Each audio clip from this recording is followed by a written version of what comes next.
শেষ নিঃশ্বাস ত্যাগ করার আগে আবু তালেব অসুস্থ, আবু জাহেল উতবা সাইবা একদিকে, আমার নবী আরেকদিকে।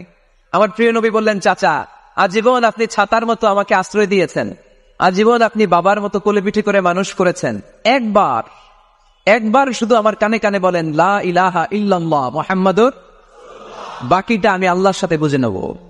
কিন্তু আবু জাহেল পাশে আসে না নাই। আবু জাহেল কয় না, আবু তালেব খবরদার, আজীবন যে শিরকি ধর্মের উপরে ছিল ওইটার উপরেই থাক, বাপ দাদার ধর্মে চুনকালি মাখিস না। একবার আবু তালেব প্রিয় নবীর নুরানি চেহারার দিকে তাকায়, মনে মনে ভাবে এখনই পড়ে ফেলি কালিমা, মুহাম্মদের আদর্শই আমার আদর্শ বানায় ফেলি। আবার যখন আবু জাহেল উতবা সাইবার দিকে তাকায়, মনে মনে ভাবে না, আগের ধর্ম ছাড়তে চাই না।